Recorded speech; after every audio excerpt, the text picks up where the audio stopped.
NBC 739 News at 11.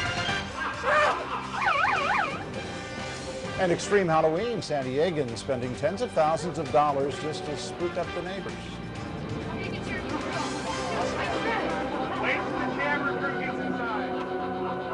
For some people, when the doorbell rings on Halloween, it's not just enough to meet the kids with a bowl of candy. There are homeowners who take Halloween to extremes.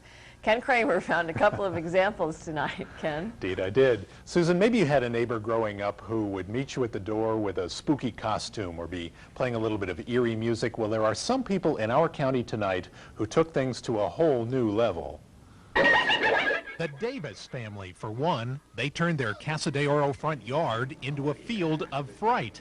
Every year they do it, every year it gets bigger. Daughter Justice says it can be a little spooky to live here, but it's fun. You get so many trick-or-treaters and then they just love it. And then there's this house on Almazan Street in Rancho Penasquitos that you have to see to believe. Russ McKamey created a house of horror that would rival anything at a carnival or theme park. 9 rooms, animated ghoulish figures. You wonder what he spent on it. This year, about $30,000. He guides neighborhood kids through in groups of 2 or 3, assuring them that everything will be fine, you know, that the snakes don't really bite, that there might in fact be a vacancy in the psycho room. It took me 6 months to do what I did in there so far, and we just ran out of time. A Navy veteran who now works with the VFW, he's just always loved Halloween, he says.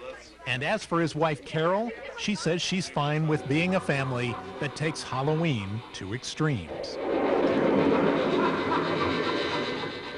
Well, I was curious, and maybe you are too, about how that Rancho Penasquitos family is going to sleep tonight. The house is full of monsters and snakes, after all. Turns out they're not bothered by it a bit, and looking forward to next Halloween. I'm Ken Kramer, NBC 739. Thank you, Ken.